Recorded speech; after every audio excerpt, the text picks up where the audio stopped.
আল্লাহ তাআলা সূরাতুল আনফাল নাযিল করে জানিয়ে দিলেন, ইয়াসআলুনাকা আনিল আনফাল কুলিল আনফালু লিল্লাহি ওয়ার রাসূল। আল্লাহ তাআলা ডাক দিয়ে বললেন, ও নবী, আপনাকে তারা যুদ্ধলব্ধ মাল সম্পর্কে প্রশ্ন করে। ও নবী, আপনি সাহাবাদেরকে জানিয়ে দিন, এই যুদ্ধলব্ধ মাল সাহাবাদের নয়, এই যুদ্ধলব্ধ মালের মালিক হলো আল্লাহ এবং আল্লাহর রাসূল। ও নবী, আপনি সাহাবাদেরকে আরো জানিয়ে দিন, ফাত্তাকুল্লাহা ওয়া আসলিহু যাতা বাইনিকুম ওয়া আতিউল্লাহা ওয়া রাসূলাহু ইন কুনতুম মুমিনিন। ও নবী, আপনি সাহাবাদেরকে জানিয়ে দিন, ফাত্তাকুল্লাহ, সাহাবারা যেন আল্লাহকে ভয় করে এবং তারা যেন পরস্পরের ভিতরে মীমাংসা হয়ে যায়, পরস্পরের ভিতরে তারা যেন বিবাদে লিপ্ত না হয়, পরস্পরে তারা যেন মিলেমিশে বসবাস করে। এবং ও নবী, আপনি সাহাবাদেরকে জানিয়ে দিন, তারা যদি এক আল্লাহকে ভয় করে এবং তারা যদি নিজেদেরকে মুমিন হিসাবে দাবি করে, নিজেদেরকে যদি ইমানদার হিসাবে দাবি করে, ওয়া আতিউল্লাহ ওয়া রাসূলাহু ইন কুনতুম মুমিনিন, তারা যদি নিজেদেরকে ইমানদার দাবি করে, তারা যেন আল্লাহ এবং আল্লাহর রাসূলের আনুগত্য করে। আলহামদুলিল্লাহ, পিপলয় দিঘির পাড় জামে মসজিদ কর্তৃক আয়োজিত আজকের বিরাট তাফসীরুল কোরআন মাহফিলের সম্মানিত সভাপতি, আল্লাহ তাআলা যাকে সভাপতির আসনে কবুল করেছেন, জনাব মোহাম্মদ এনামুল হক, কামিল তাফসীর ও চাকুরিজীবী, আমরা সভাপতির জন্য প্রাণ খুলে দোয়া করছি। আল্লাহ তাআলা ভাইকে সুস্থতার সাথে দীর্ঘ হায়াত দান করুক, সবাই পড়ে আল্লাহুম্মা আমিন। আমার সামনে উপবিষ্ট মুমিন মুসলমান মুত্তাকি পরহেজগার ভাইয়েরা, পর্দার আড়ালের মা বোনেরা, সকলের প্রতি অন্তর থেকে গভীর শ্রদ্ধা জানিয়ে আপনাদের কাছে জানতে চাই, আপনারা কেমন আছেন? ভালো রেখেছেন কে? ভালো রাখার মালিক কে?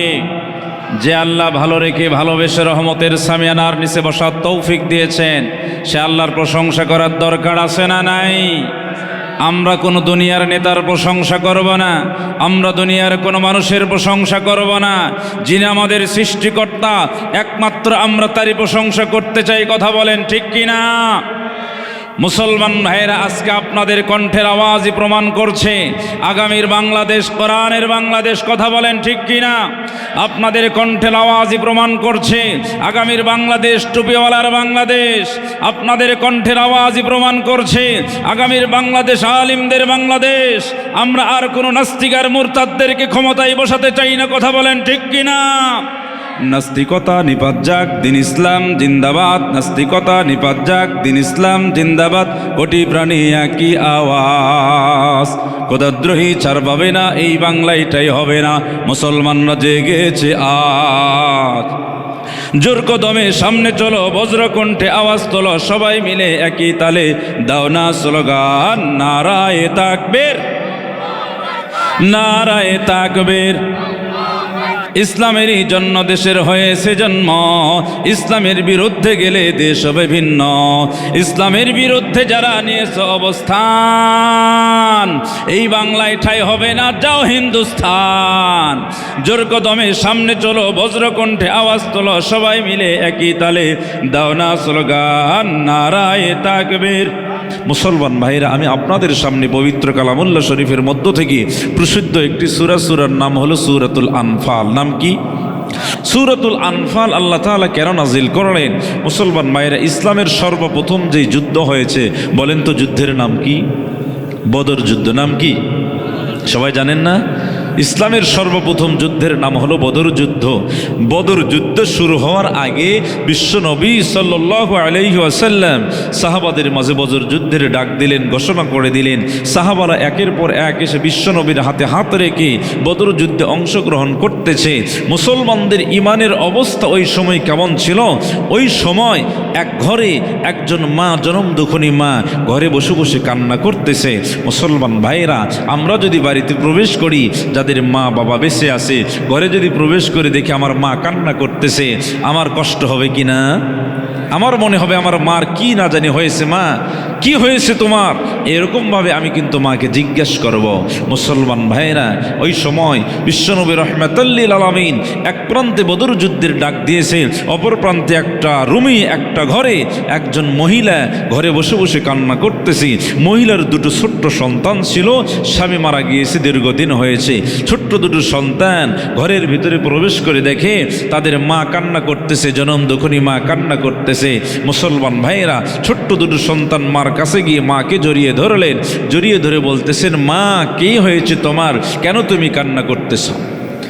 মুসলমান ভাইরা, জনম দুঃখিনী মা ছোট্ট দুটো সন্তানকে ডাক দিয়ে বলছেন, বাজান রে, দীর্ঘদিন হয়ে গেল তোদের বাবা দুনিয়া থেকে বিদায় বরণ করেছে। আজকে বিশ্বনবী রাহমাতুল লিল আলামিন বদর যুদ্ধের ডাক দিয়েছে।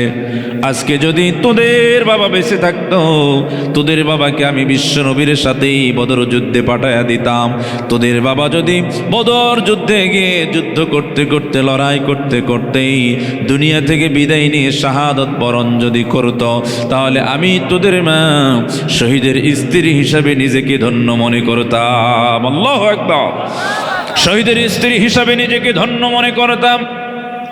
ছোট্ট দুটো সন্তান মাকে জড়িয়ে ধরে যে বলছে, মা আজকে বাবা নাই তো কি হয়েছে মা, আমরা তোমার ছোট্ট দুটো সন্তান আছি, ও মা তুমি অনুমতি দিয়ে দাও, আজকে তোমার দুটো সন্তান বিশ্ব নবীর কাছে গিয়ে বদর যুদ্ধে অংশগ্রহণ করতে চায়।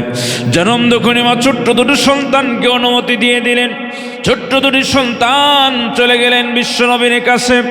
বিশ্বনবীর কাছে গিয়ে বিশ্বনবীর কাছে উপস্থিত হয়ে বলছেন, ইয়া রাসূলুল্লাহ, ইয়া হাবিবাল্লাহ, আমরা ছোট্ট দুটো ভাই আপনার সাথে বদর যুদ্ধে অংশগ্রহণ করতে চাই। বিশ্বনবী বললেন, না না, তোমরা দুই ভাই ছোট, বদর যুদ্ধ তোমরা যুদ্ধ করতে পারবা না, কাফেরদের সাথে তোমরা লড়াই করতে পারবা না, তোমরা হলো ছোট্ট দুটো সন্তান। ছোট্ট দুটি সন্তান বিশ্বনবীকে ডাক দিয়ে বললেন, ইয়া রাসূলুল্লাহ, ইয়া হাবিবাল্লাহ, জন্ম যখন হয়েছে মৃত্যু একদিন হবেই, তবে আমাদের মৃত্যু যেন কোরআনের পথে হয়, আমাদের মৃত্যু যেন ঈমানের পথে হয়, আমাদের মৃত্যু যেন ইসলামের পথে হয়। এই জন্য আমরা দুই ভাই ঘর থেকে রওনা দিয়েছি ঈমানের পথে, অবিচল থেকে আমার মরণ যেন হয়, কোরআনের পথে অবিচল থেকে আমার মরণ যেন হয়। তোমার কাছে মিনতি আমার, তোমার কাছে মিনতি আমার, ও রহিম দয়াময়, ঈমানের পথে অবিচল থেকে আমার মরণ যেন হয়, কোরআনের পথে অবিচল থেকে আমার মরণ যেন হয়। লিল্লাহে তাকবীর। মুসলমান মায়েরা, ছোট্ট দুটো সন্তান বিশ্বনবীর কাছে উপস্থিত। বিশ্বনবী ছোট্ট দুটো সন্তানকে প্রথমে গ্রহণ করতে চাই না। ছোট্ট দুটো সন্তান বলছে, রাসূলুল্লাহ, ইয়া হাবিবাল্লাহ, আমরা আপনার সাথে যুদ্ধে অংশগ্রহণ করতে চাই, মার কাছ থেকে অনুমতি নিয়েছি। আজকে আমাদের বাবা বেঁচে নাই, বাবা যদি বেঁচে থাকতো আমরা যুদ্ধে অংশগ্রহণ করতাম। বিশ্বনবী দুই ভাইয়ের মধ্য থেকে বড় ভাইকে গ্রহণ করেছে, ছোট ভাইকে গ্রহণ করে নাই। ছোট ভাইয়ের মনটা বড় খারাপ হয়েছে। বিশ্বনবীকে বললেন, ইয়া রাসূলুল্লাহ, ইয়া হাবিবাল্লাহ, আমার ছোট ভাই, আমি ছোট, ইয়া রাসূলুল্লাহ, আমি আমার বড় ভাইয়ের সাথে যুদ্ধে অংশগ্রহণ করতে চাই। আমার বড় ভাইকে আপনি গ্রহণ করেছেন, আমাকে কেন আপনি গ্রহণ করেছেন না? বিশ্বনবী বললেন, তুমি ছোট। ছোট ভাই বললেন, ইয়া রাসূলুল্লাহ, আমার ভাই যদিও বড়, তারপরেও বড় ভাইয়ের শক্তির তুলনায় আমার শক্তি কিছুতেই কম নয়। এই বলে বিশ্বনবী রাহমাতুল লিল আলামিন, মুসলমান ভাইরা প্রসিদ্ধ ঘটনা সবাই জানেন, দুই ভাইয়ের মাঝে বিশ্বনবী কুস্তি লড়াই শুরু করে দিলেন। কার শক্তি বেশি? দুই ভাই কুস্তি লড়াই করতে করতে ছোট ভাই যখন নিচে পড়ে গেল, ছোট ভাই বড় ভাইয়ের কান মুখের কাছে নিয়ে বলছে, ও ভাই, তুমি যে বিশ্বনবীর সাথে যুদ্ধ করবা, বিশ্বনবীর সাথে কাফেরদের বিরুদ্ধে লড়াই করবা। ও ভাই তুমি জামাকে নিচে ফেলেছ, ও ভাই বিশ্বনবী এটা দেখতেছে। ও ভাই আমি যদি নিচে থাকি বিশ্বনবী আমাকে যুদ্ধের জন্য গ্রহণ করবে না। ও ভাই তুমি একটু তোমার শক্তি কমায় দাও, আমি একটু তোমার উপরে উঠে বিশ্বনবীকে দেখা দিতে চাই। শক্তির তুলনায় আমি তোমার চাইতে কোনো দিক দিয়ে কম নয়। আল্লাহু আকবার। বড় ভাই শক্তিটা কমায় দিলেন, ছোট ভাই বড় ভাইয়ের উপরে উঠে গেলেন। বিশ্বনবী দেখতে পেলেন না না বয়সে ছোট হলেও শক্তি অনেক। এরপরে বিশ্বনবী ছোট্ট দুটো ভাইকে যুদ্ধের জন্য গ্রহণ করলেন। মুসলমান ভাইয়েরা রে, বদর যুদ্ধের ইতিহাস বলা আমার উদ্দেশ্য নয়। সূরাতুল আনফাল আল্লাহ কেন নাজিল করলেন এটা আমি বলতেছি। বদর যুদ্ধ শেষ হয়ে গেছে, সাহাবাদের মাঝে 3 দলে বিভক্ত হয়ে গেল। একজন সাহাবী কাফেরদেরকে ধাওয়া করেছে, আরেকজন সাহাবী বিশ্বনবীর চতুর্পাশে ঘেরাও করে বিশ্বনবীকে পাহারা দেয়, আরেকজন সাহাবী ময়দান থেকে গনিমতের মাল সংগ্রহ করতেছে। মুসলমান ভাইয়েরা রে, সাহাবাদের মাঝে যখন 3 দলে বিভক্ত হয়ে গেল, কাফেররা পলায়ন করলো এবং গনিমতের মাল সংগ্রহ করা হয়ে গেল, বিশ্বনবীর চতুর্পাশে পাহারা দেওয়া হয়ে গেল। এই 3 দল সাহাবাদের মাঝে যেই দল সাহাবী ময়দান থেকে গনিমতের মাল সংগ্রহ করেছে, এই দল সাহাবী বলছে এই গনিমতের মালিক হলাম আমরা। যেই দল সাহাবী কাফিরদেরকে ধাওয়া করেছিল তারাও বলছে না না, এই গনিমতের মাল শুধু তোমাদের একার নয়, এই গনিমতের মালের ভিতরে আমাদের অংশ আছে। আবার যারা রাসূলের চতুর্পাশে ঘেরাও করে বিশ্বনবীকে পাহারা দেয়, এই দল সাহাবারাও বলছে না না, এই গনিমতের মালের ভিতরে আমাদের অংশ আছে। এবার মুসলমান ভাইরা, সাহাবারা যখন সমস্যার সম্মুখীন হয়ে গেলেন, বিশ্বনবীর দরবারে উপস্থিত হয়ে বললেন, ইয়া রাসূলুল্লাহ, ইয়া হাবিবাল্লাহ, আমরা তো এই সমস্যার সম্মুখীন হয়ে গেছি। বিশ্বনবী সমস্ত সাহাবাকে সমানভাবে ভালোবাসতেন, এই সমস্যার সমাধান বিশ্বনবী কেমন করে দিবেন? না না, বিশ্বনবী নিজের পক্ষ থেকে কোনো সমাধান করে দিবেন না। বিশ্বনবী আল্লাহর পক্ষ থেকে সমাধান পাওয়ার জন্য কিছুক্ষণ অপেক্ষা করলেন। এমত অবস্থায় আল্লাহ তাআলা সূরাতুল আনফাল নাজিল করে সাহাবাদের সমস্যার সমাধান করে দিলেন।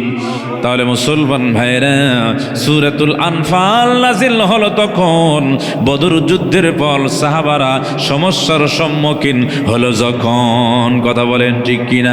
এবার আল্লাহ তাআলা সূরাতুল আনফাল নাজিল করে জানিয়ে দিলেন, ইয়াসআলুনাকা আনিল আনফাল কুলিল আনফালু লিল্লাহি ওয়ার রাসূল।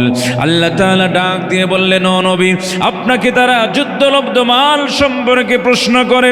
ও নবী, আপনি সাহাবাদেরকে জানিয়ে দিন এই যুদ্ধলব্ধ মাল সাহাবাদের নয়, এই যুদ্ধলব্ধ মালের মালিক হলো আল্লাহ এবং আল্লাহর রাসূল।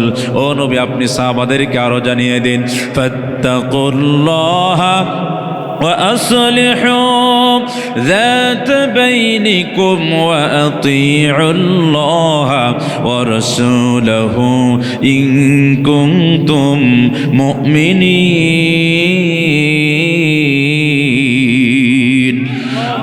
আপনি সাহাবাদেরকে জানিয়ে দিন, ফাত্তাকুল্লাহ, সাহাবারা যেন আল্লাহকে ভয় করে এবং তারা যেন পরস্পরের ভিতরে মীমাংসা হয়ে যায়, পরস্পরের ভিতরে তারা যেন বিবাদে লিপ্ত না হয়, পরস্পরে তারা যেন মিলেমিশে বসবাস করে।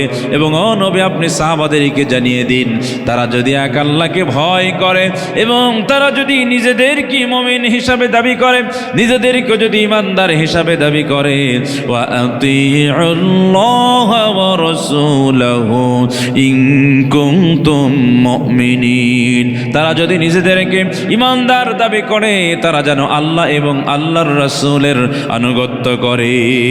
তাহলে মুসলমান ভাইরা, আমরা সবাই ইমানের দাবিদার, কথা বলেন ঠিক কিনা? আমরা যারা এখানে আছি সবাই ইমানদার, কথা বলেন ঠিক কিনা? তাহলে যারা ইমানদার হবে তারা আল্লাহ এবং আল্লাহর রাসূলের আনুগত্য করবে, কথা বলেন ঠিক কিনা? এবার মুসলমান ভাইরা, আল্লাহ তাআলা যারা নিজেদেরকে ইমানদার দাবি করবে, যারা নিজেদেরকে ইমানদার বলে পরিচয় দেয়, আল্লাহ তাআলা ইমানদারদের 5টি গুণের কথা, বৈশিষ্ট্যের কথা বলে দিলেন। ও ইমানদার বান্দারা, তোমরা যারা 5টি গুণে গুণান্বিত হতে পারবে, তোমরা যারা 5টি বৈশিষ্ট্যে গুণান্বিত হতে পারবে, আমি আল্লাহ তাআলা তোমাদের জন্য 3টি পুরস্কার দেব। মুসলমান ভাইরা রে, আল্লাহ তাআলা 5টি বৈশিষ্ট্য, 5টি গুণ কি আল্লাহ তাআলা জানিয়ে দিলেন। ইন্নামাল মুমিনুনা আল্লাযীনা ইযা যুকিরাল্লাহ ওয়াজিলাত কুলুবুহুম ওয়া ইযা তুলিয়াত আলাইহিম আয়াতুহু যাদাতুহুম ঈমানা ওয়া আলা রাব্বিহিম ইয়াতাওয়াক্কালুন। আল্লাহু আকবার। আল্লাহ তাআলা জানিয়ে দিলেন, বান্দারে, যারা নিজেদেরকে ঈমানদার দাবি করবে, ঈমানদারদের 1 নম্বর বৈশিষ্ট্য, 1 নম্বর গুণ হলো, ঈমানদারদের সামনে যখন আল্লাহর বরত্বের কথা বলা হবে তখন ঈমানদারদের অন্তরটা কেঁপে উঠবে। ঈমানদারদের 2 নম্বর বৈশিষ্ট্য হলো ওয়া ইযা তুলিয়াত আলাইহিম আয়াতুহু যাদাতুহুম ঈমানা। ঈমানদারদের 2 নম্বর বৈশিষ্ট্য হলো, ঈমানদারদের সামনে যখন আল্লাহর আয়াত তেলাওয়াত করা হবে তখন ঈমানদারদের ঈমান বৃদ্ধি পাবে।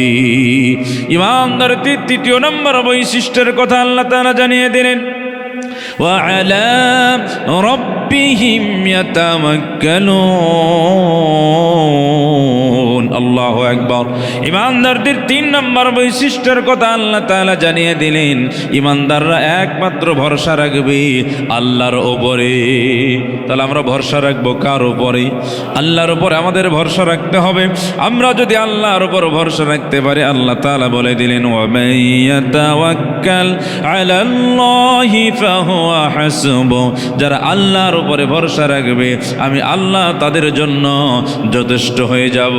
আল্লাহু আকবার। আমি আল্লাহ তাদের জন্য যথেষ্ট হয়ে যাব।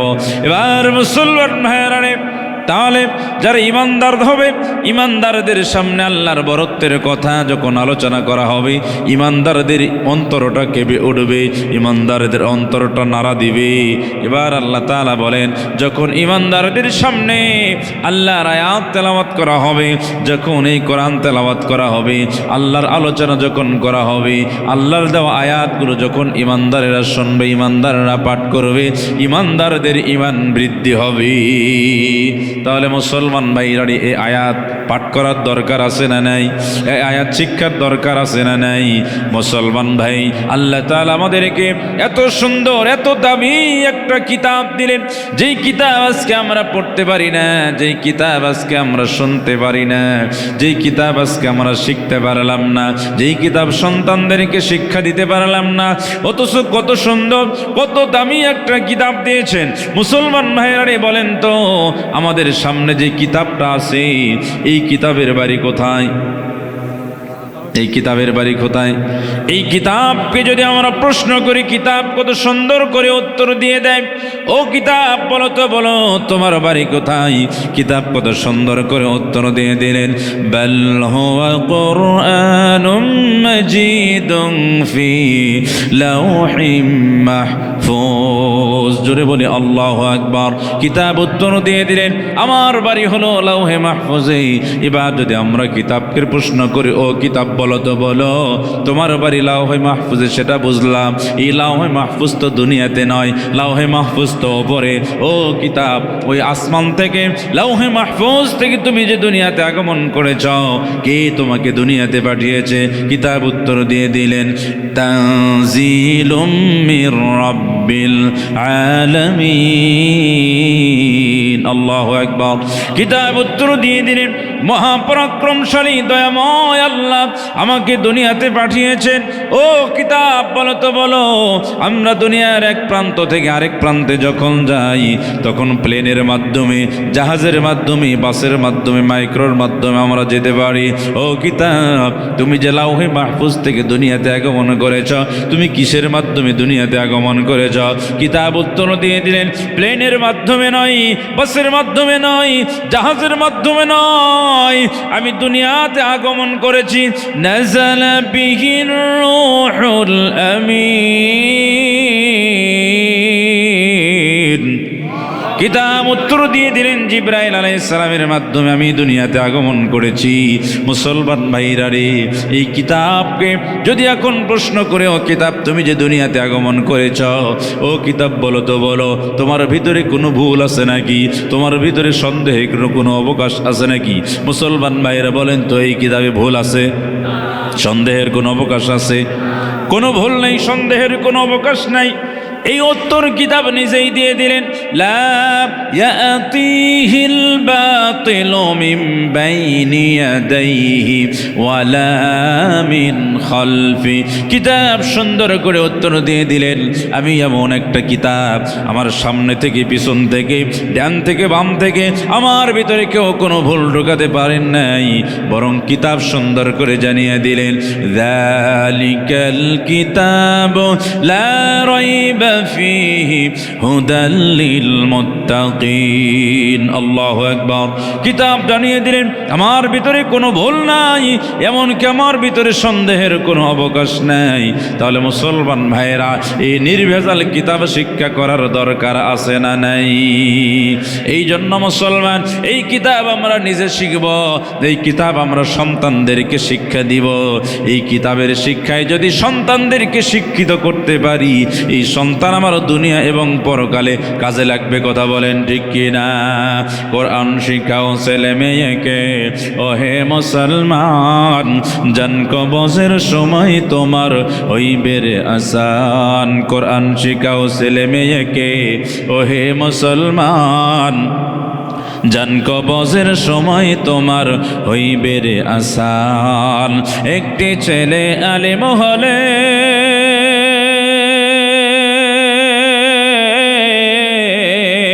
একটি ছেলে আলেম হলে পড়বে কোরআন মৃত্যুকালে। ভেগে যাবে মদদ শয়তান, ভেগে যাবে মদদ শয়তান, থাকবে রে ঈমান। কোরআন শিখাও ছেলে মেয়েকে, ওহে মুসলমান, জান কবজের সময় তোমার হইবে রে আসান। লিল্লাহে তাকবীর। মুসলমান ভাইয়ের আলোচনা কি চলবে? বিরক্ত হচ্ছেন? দোয়া করে দেব মুসলমান ভাইয়েরা। তাহলে এই কিতাব আমাদের শিখতে হবে। কথা বলেন ঠিক কিনা? এই কিতাব আমরা নিজে শিখব, এই কিতাব আমরা সন্তানদেরকে শিক্ষা দেব। এবার মুসলমান, আল্লাহ তাআলা মুমিনদের 3 নম্বর বৈশিষ্ট্যের কথা বললেন, ওয়ামান ইয়াতাওয়াক্কাল আলাল্লাহি ফাহুয়া হাসবু। 3 নম্বর বৈশিষ্ট্যের কথা আল্লাহ বললেন, বান্দারা একমাত্র ভরসা রাখবে আল্লাহর উপরে, আর আল্লাহর উপর ভরসা রাখলে আল্লাহ বান্দার জন্য যথেষ্ট হয়ে যাবে। তাহলে এই গুণে গুণান্বিত হওয়ার দরকার আছে না নাই? এবার মুসলমান ভাইরা, আল্লাহ তাআলা মুমিনদের 4 নম্বর গুণের কথা জানিয়ে দিলেন, আল্লাযীনা ইউকিমুনাস সালাতা ওয়া মিম্মা রাযাকনাহুম ইউনফিকুন। আল্লাহু আকবার। 4 নম্বর গুণ হলো, মুমিনরা নামাজ কায়েম করবে, নামাজ প্রতিষ্ঠা করবে, মুমিনরা নামাজ আদায় করবে। মুসলমানদের গুরুত্বপূর্ণ একটি ইবাদতের নাম হলো নামাজ। দিন রাতে কয় ওয়াক্ত নামাজ ফরজ? 5 ওয়াক্ত নামাজ ফরজ। আজান দেওয়ার সাথে সাথে মসজিদে যাইতে হবে। কথা বলেন ঠিক কিনা? কিন্তু এমনও মুসলমান দেখা যায়, আজান হয়েছে, আজান শুনে মসজিদের কাছ থেকে পালায়ন করে। এরা মুসলমান নয়, এরা হলো শয়তান। কথা বলেন ঠিক কিনা? কারণ আজানের পরে আমরা দেখি কুকুর ডাকে। কথা বলেন ঠিক কিনা? কুকুর ঘেউ ঘেউ করে। কি জন্য করে? কারণ আজান শুনলে শয়তান পালায়ন করে, আর এই শয়তানকে কুকুর দেখতে পায়, দেখার কারণে কুকুর শয়তানকে দেখে ঘেউ ঘেউ করে। তাহলে মুসলমান ভাইয়ের, আজান শুনে পালাবে কে? শয়তানকে আপনারা কি দেখেছেন? কেউ দেখেননি। মুসলমান ভাইয়েরা রে, একজন মহিলা গর্ভের সন্তান, গর্ভের সন্তান মহিলা মান্যত করেছে, আল্লাহ আমার এই সন্তানটা যদি ছেলে হয় তাহলে আমি পীর সাহেবকে দাওয়াত করে খাওয়াবো। আল্লাহ তাআলা মহিলার গর্ভে যে সন্তান, এই সন্তানটা হয়ে গেছে মেয়ে। মহিলা খুশি না বেজার? মেয়ে হলে আমরা খুশি না বেজার? মেয়ে হলে আমরা বেজার হয়ে যাই। বেজার হওয়া যাবে না। মেয়ে আল্লাহ তাআলার একটা নিয়ামত, একটা জান্নাত। এই জন্য মেয়ে হলে বেজার হওয়া যাবে না। একটা মেয়ে একটা পরিবারের অনেক কিছু। আজ একটা মেয়ের জন্য সংসার টিকে থাকে, কথা বলেন ঠিক কিনা? আপনার পরিবারে যদি মেয়ে না থাকতো, আপনার স্ত্রী না থাকতো, আপনার স্ত্রী যদি একদিন বাড়িতে না থাকে, পরিবার উলটপালট হয়ে যায়, কথা বলেন ঠিক কিনা? মহিলা নিয়ত করেছে, আল্লাহ মান্যত করেছে, যদি একটা ছেলে সন্তান হয় তাহলে পীর সাহেবকে দাওয়াত করে খাওয়াবো। আল্লাহ তাআলা দিয়েছেন মেয়ে, মহিলার মনটা খারাপ, দ্বিতীয়বার চান্স নিয়েছে, গর্ভে বাচ্চা, এবার নিয়ত করছে আল্লাহ এবার যদি একটা ছেলে সন্তান হয় মসজিদের ইমাম সাহেবকে দাওয়াত করে খাওয়াবো। দ্বিতীয়বারও আল্লাহ তাআলা মেয়ে দিচ্ছে, মনটা আরও বেশি খারাপ। তৃতীয়বার বলতেছে, স্বামীকে ডাকতে বলছে, স্বামী আর একবার চান্স নেওয়া হোক। তৃতীয়বার চান্স নিয়েছে, পেটে সন্তান, মা নিয়ত করেছে আল্লাহ এইবার যদি সন্তানটা ছেলে হয় আমি শয়তানকে এক সন্ধ্যা দাওয়াত করে খাওয়াবো। মুসলমান ভাইয়েরা, এবার তৃতীয় যে মান্যতটা করছে আল্লাহ কবুল করেছে, মহিলার গর্ভে যে সন্তান হয়েছে সন্তানটা হচ্ছে ছেলে। ছেলে সন্তান হয়েছে, সন্তানকে লালন পালন করছে, খাবার দিচ্ছে। কয়েকদিন পর স্ত্রীর স্বামীকে ডাক দিয়ে বলছে, ও স্বামী তুমি তো, আমরা তো নিয়ত করেছি, মান্যত করেছি, যদি একটা ছেলে সন্তান হয় তাহলে শয়তানকে দাওয়াত করে খাওয়াবো। ও স্বামী মান্যত পুরা করা লাগবে, মান্যত যদি পুরা না করি তাহলে আল্লাহ যদি ছেলে সন্তান আবার ছিনিয়ে নেয়। ও স্বামী মান্যত পুরা করতেই হবে। ও স্বামী যাও, কোথায় শয়তান বাবা, শয়তানকে একটু দাওয়াত করো। শয়তান কি দেখা যায়? এবার লোকটা পড়ে গেছে বিপদে, ঘুরতেছে, মনটা খারাপ, কোথায় শয়তান পাবে। ঘুরতে ঘুরতে মসজিদের ইমামের সাথে সাক্ষাৎ। ইমাম সাহেব চেহারার দিকে তাকায় দেখে মনটা বড় খারাপ, বলছে ভাই কি হয়েছে আপনার, আপনার মন খারাপ কেন? ইমাম সাহেব বলতেছে, লোকটা বলতেছে, হুজুর আমি বিপদে পড়ে গেছি। কি বিপদে পড়ছেন? বলছে হুজুর আমি তো মান্যত করেছি, প্রথম মান্যত করেছিলাম যদি আল্লাহ ছেলে সন্তান দেয় পীর সাহেবকে দাওয়াত করে খাওয়াবো, আল্লাহ মেয়ে দিচ্ছে। দ্বিতীয় মান্যত করলাম আল্লাহ যদি ছেলে দেয় হুজুর কি মসজিদের ইমামকে দাওয়াত করে খাওয়াবো, তারপরে আল্লাহ মেয়ে দিছে। তৃতীয় মান্যত করেছে আল্লাহ যদি একটা ছেলে দেয় শয়তানকে দাওয়াত করে খাওয়াবো। কিন্তু হুজুর শেষবারের মান্যত আল্লাহ কবুল করেছে, ছেলে সন্তান দিয়েছে, কিন্তু এখন শয়তানকে দাওয়াত না করলে তো মান্যত পুরা হবে না। হুজুর শয়তানকে এখন কোথায় পাই? হুজুর বলছে শয়তান আছে, শয়তানের সন্ধান আমি দিতে পারি। লোকটা কিছুটা সান্ত্বনা পাইছে, কিছুটা খুশি হয়েছে, মুখে একটু হাসি আসছে। বলছে হুজুর আপনি তাড়াতাড়ি একটু বলেন, শয়তানকে আমি দাওয়াত করব। এবার হুজুর বললেন তুমি জুমার দিন মসজিদে যাবে, 3 জুমা তুমি মসজিদে দেখবে সবার শেষে কে আসে, সবার আগে কে বাইর হয়। যদি কোনো ব্যক্তিকে সবার শেষে আসলো, সবার আগে বাইর হয়ে গেল, এরকম 3 জুমা যদি একজন ব্যক্তিকে দেখতে পাও, মনে করবো ওটাই শয়তান, তাকে তুমি দাওয়াত করে খাওয়াও, তোমার মান্যত কবুল হবে, পুরা হবে। এরকম মুসল্লি আমাদের আছে না নেই? জুমার দিন সবার পরে যায়, সবার আগে বাহির হয়ে আসে, এরকম মুসল্লি এই এলাকাতে না, আমাদের এলাকার কথা বলতেছি। এই এলাকাতে সবাই আগে যায়, সবাই পরে আসে, কথা বলেন ঠিক কি না? তাহলে মুসলমান ভাইয়েরা, এবার লোকটা চলে গেছেন মসজিদে, অপেক্ষা করতেছেন জুমার দিন কে সবার শেষে আসে। দেখতে পেলেন সবার শেষে একজন ব্যক্তি আসছে, আবার সবার আগে তাই বার হয়ে গেছে। দেখার পরে লোকটা খুশি হয়ে গেছে। তবে খুশি হওয়ার পরেও মনটা খারাপ, মন খারাপ, কারণ যেই ব্যক্তি সবার শেষে আসছে, সবার আগে বাইর হয়ে গেছে, ওই ব্যক্তি আর কেউ না, ওই ব্যক্তি হলো তার আপন চাচা। এবার দ্বিতীয় জুম্মা দেখতেছে কে আসে দ্বিতীয় জুমায়।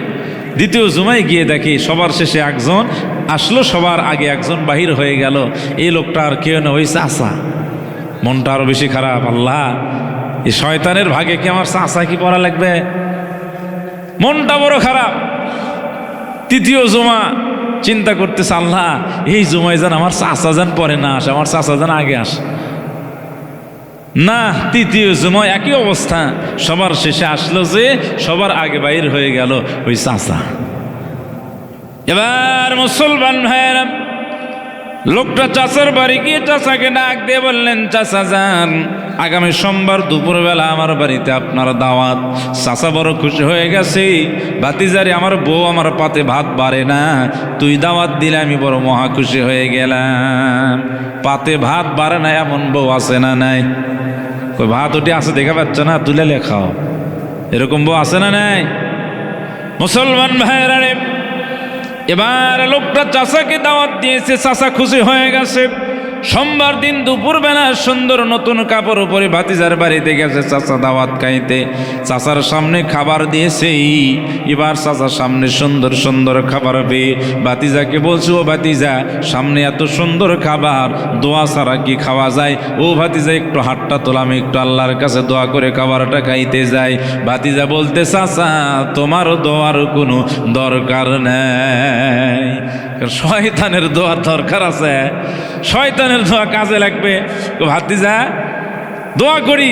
ভাতিজা বল, চাচা দোয়া লাগবে না, দোয়া ছাড়া বসান দেন। চাচা করছে, না ভাতিজা এত সুন্দর খাবার, দোয়া ছাড়া খাওয়াই যাবে না। এবার ভাতিজা চাচার মাঝে তর্ক বিতর্ক চলছে। পাশের রান্নাঘর থেকে স্ত্রী বলছে, কি ব্যাপার? শয়তান আর আমার স্বামীর মাঝে ঝগড়া শুরু হয়ে গেছে। এবার স্ত্রী দৌড় দিয়ে এসে ঘরের পর্দা ফাঁকা করে দেখে খাটের উপর একজন বসে আছে, সে আর কেউ নয়, সে হলো তার চাচা শ্বশুর। এবার স্ত্রী পর্দা ফাঁকা করে বলতেছে, এটাই শয়তান, এটাই শয়তান। চাচা আশ্চর্য হয়ে গেছে, কি ব্যাপার? এটাই শয়তান মানে কি ভাতিজা? ভাতিজা ডাক দিয়ে বলতেছেন, চাচা যান, আপনার ভাতিজি বউ নিয়ত করেছে যদি তার গর্ভের সন্তানটা ছেলে হয় পীর সাহেবকে খাওয়াবে, আল্লাহ মেয়ে দিয়েছে। আবার মান্নত করেছে যদি ছেলে হয় হুজুরকে দাওয়াত করে খাওয়াবে, আল্লাহ মেয়ে দিয়েছে। তৃতীয়বার মান্নত করেছে যদি ছেলে হয় তাহলে শয়তানকে দাওয়াত করে খাওয়াবে। তৃতীয়বারের মান্নত আল্লাহ কবুল করেছে, একটা ছেলে সন্তান দাওয়াত করেছে। কিন্তু চাচা আমি শয়তানকে কোথায় পাই, কেমন করে দাওয়াত দিব? হুজুরের কাছে গেলাম, হুজুর আমাকে বর্ণনা দিয়ে দিলেন, মসজিদে যাবে 3 জুমা, যে সবার পরে আসবে সবার আগে বাইরে হবে, তাকে ওই তুমি দাওয়াত করে খাওয়াও, শয়তানকে খাওয়ার মান্নত তোমার পুরা হয়ে যাবে। এবার চাচা ভাতিজাকে ডাক দিয়ে বলছে, ভাতিজারি এই জন্য তুই আমাকে দাওয়াত দিলি? ভাতিজা কত আশা করে আসলাম, এই জন্য তুই আমাকে দাওয়াত দিলি? চাচার ভিতরে অন্তরে আঘাত লেগে গেছে। চাচা মনে মনে ভাবতেছে, আহা আমি তো অনেক বড় অপরাধ করেছি। চাচা মনে মনে নিয়ত করলো, আর এরকম অপরাধ করবো না। চাচা বলে, ভাতিজারে আজ থেকে আমি নিয়ত করলাম, আজ থেকে আমি আমার খাতায়, শয়তানের খাতায় আমার নাম রাখবো না। ভাতিজারি আমি তোকে সাক্ষী রেখে বললাম, আজ থেকে আমি 5 ওয়াক্ত নামাজ সবার সাথে আদায় করব। আল্লাহু আকবার। তাহলে মুসলমান নয়, ভাতিজার মান্যত পুরা হয়ে গেল, চাচাও ভালো হয়ে গেল। মুসলমান ভাইরা যেই কথা বলতেছিলাম, মুমিনদের 4 নাম্বার বৈশিষ্ট্যের নাম হলো নামাজ। কথা বলেন ঠিক কিনা? আল্লাযীনা ইউকিমুনাস সালাত, মুমিনদের 4 নাম্বার বৈশিষ্ট্য হলো নামাজ। 5 নাম্বার মুমিনরা আল্লাহর দেওয়া রিজিক থেকে দান করবে। এই 5টি গুণে যদি গুণান্বিত হতে পারেন, আল্লাহ তাআলা বলেন, উলাইকা হুমুল মুমিনুনা লাহুম দারাজাতুন ইনদা রাব্বিহিম ওয়া মাগফিরাতুন ওয়া রিজকুন কারীম। আল্লাহু আকবার। আল্লাহ তাআলা বলেন, তারাই হলো সঠিক মুমিন। তাদের 1 নাম্বার পুরস্কার হলো, দুনিয়াতে তারা যত লাঞ্ছিত হোক, অপমানিত হোক না কেন, দুনিয়াতে যা কিছু অপমানিত হোক না কেন, আল্লাহর সামনে তাদের মর্যাদা বৃদ্ধি হবে। 2 নাম্বার পুরস্কার হলো, আল্লাহ তাআলা বলেন, ওয়া মাগফিরা, আমি আল্লাহ তাআলা তাদেরকে ক্ষমা করে দেব। 3 নাম্বার পুরস্কার হলো, ওয়া রিজকুন কারীম, আমি আল্লাহ তাআলা তাদেরকে সম্মানের সাথে রিজিক দিব। তাহলে মুসলমান এই সমস্ত গুণে গুণান্বিত হওয়ার দরকার আছে না নাই? কারণ মুসলমান ভাইরা, আমরা দুনিয়াতে আসছি, এই দুনিয়াতে আমরা চিরদিন থাকবো না। কথা বলেন ঠিক কিনা? এই দুনিয়া থেকে একদিন আমরা বিদায় নিয়ে চলে যাব। একটা দিন চলে যাচ্ছি, আমার জীবন থেকে, আমার হায়াত থেকে একটা দিন কমে যাচ্ছে। ও তোমার গহনা দিন ফুরাইয়া যাবে, যৌবনে লাগবে ভাটি, ওই যে দেখো ডাকিতাছে তোমায় কবরের মাটি। ঠিক কিনা? সন্ধ্যার আগে যেদিন ডুবিবে বেলা,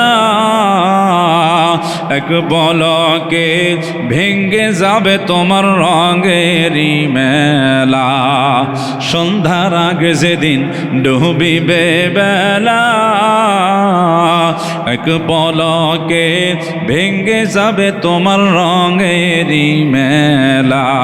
কারে দিবা তুমি জোরে ধমক, কারে দিবা তুমি জোরে ধমক, কার মাথায় ভাঙবা লাঠি।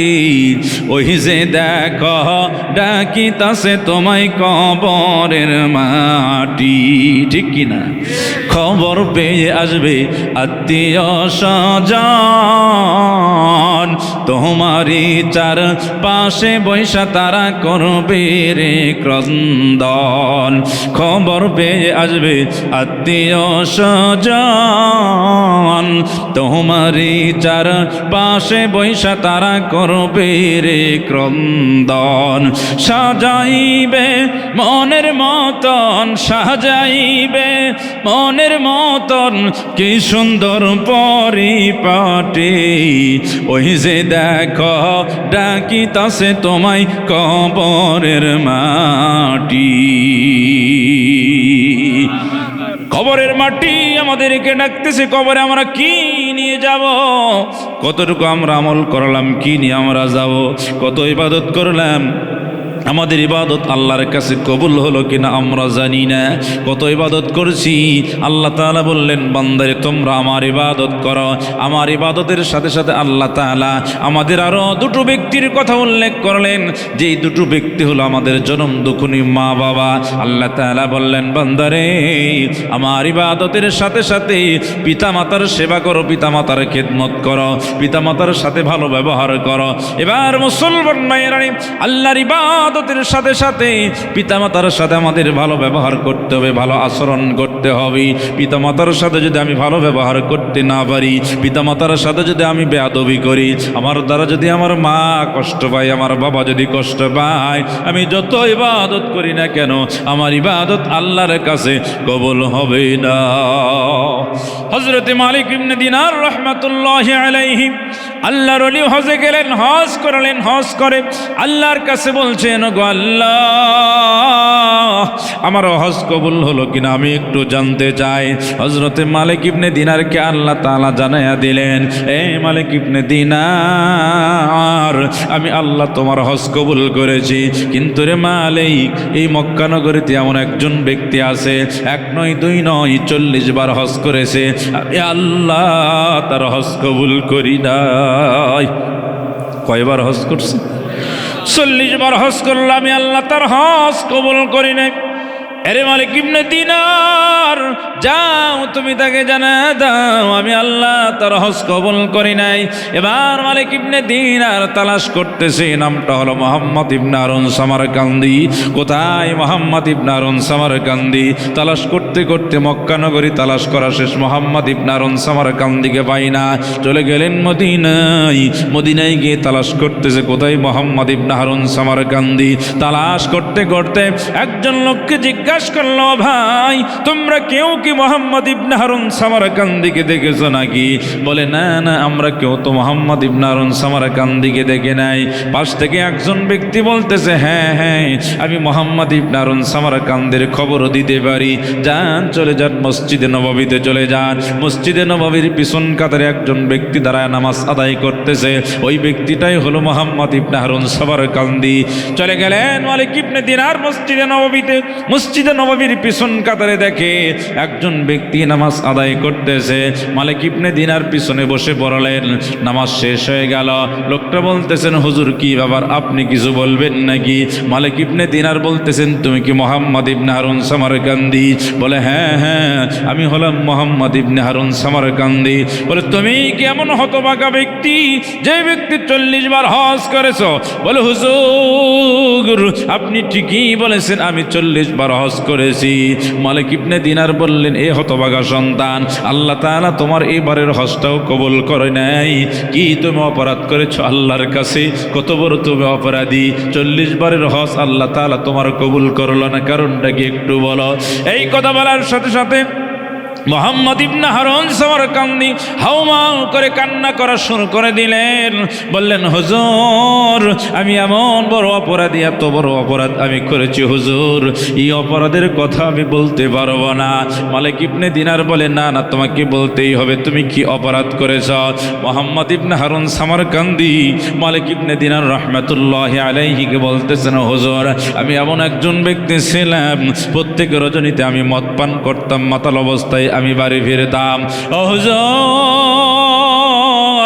একদিন আমি যখন মদ পান করে বাড়ি ফিরলাম, আর মাত্র রমজান মাসের 2 দিন বাকি আছে, 2 দিন পর রমজান মাস শুরু হয়ে যাবে। আমি মদ পান করে মাতাল অবস্থায় যখন ঘরে ফিরলাম, আমার জনম দুঃখিনী মা আমাকে ডাক দিয়ে বলল, এরে হতভাগা সন্তান, আর মাত্র 2 দিন বাকি আছে, 2 দিন পর রমজান মাস শুরু হয়ে যাবে।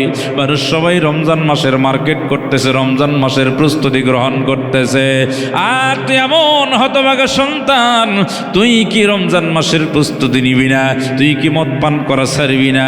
রমজান মাসের 2 দিন আগে মদ পান করে মাতাল অবস্থায় ঘরে ফিরলি। তোর মতো সন্তান থাকার চাইতে না থাকাই ভালো। আল্লাহ এত মানুষের মৃত্যু দেয়, আল্লাহ কি তোকে চোখে দেখে না? আল্লাহ কি তোর মৃত্যু দেয় না? ও মুসলমান, এবার এরকম ভাবে মোহাম্মদ ইবনে হারুন সামারকান্দি বলে, আমার মা যখন এরকম ভাবে আমাকে গালিগালাজ করলো, আমাকে বকাবকি করলো, ও হুজুর আমার মাথায় রাগ উঠে গেল। রাগের মাথায় আমি আমার মাকে আঘাত করা শুরু করলাম। জনম দুঃখিনী মার শরীরে আমি আক্রমণ করলাম। জনম দুঃখিনী মাকে মারতে মারতে জনম দুঃখিনী মা ক্লান্ত হয়ে গেল। আমার ঘরের ভিতরে একটা লাঠি ছিল, আমি আমার লাঠিটা হাতে নিলাম, ওই লাঠি দিয়ে আমি আবার মাকে আঘাত করা শুরু করলাম, মারা শুরু করলাম। লাঠি দিয়ে আমি আমার মাকে যখন মারা শুরু করলাম, মারতে মারতে আমার একটা লাঠির আঘাত মার মাথায় লেগে গেল। মার মাথায় লাঠির আঘাত লাগার কারণে মার মাথা ফেটে চিৎকার করা শুরু করে দিল। মার মাথা ফেটে টপ টপ করে রক্ত পড়া শুরু হয়ে গেল। রক্ত মাখা মুখ নিয়ে জনম দুঃখিনী মা আমার পায়ে পড়ে গেল। আমাকে ডাক দিয়ে বলে, রে হতভাগা সন্তান, আমি না তোর জনম দুঃখিনী মা, আমি না তোর জন্য কত কষ্ট করলাম, তোকে গর্ভে ধারণ করে আমি মা তোর জন্য কত কষ্ট করলাম। এরে হতভাগা সন্তান, আর পারিস না, আমি মা আর সহ্য করতে পারছি না। জনম দুঃখিনী মা, আমি না তোর জন্য কত কষ্ট করলাম। মুসলমান ভাইরা, একজন জনম দুঃখিনী মা একটা সন্তানের জন্য কত কষ্ট করে, সন্তানকে গর্ভে ধারণ করে। জনম দুঃখিনী মা ঠিক মতো কিছু খাইতে পারে না, মা পেটের ব্যথায় খাইতে পারে না।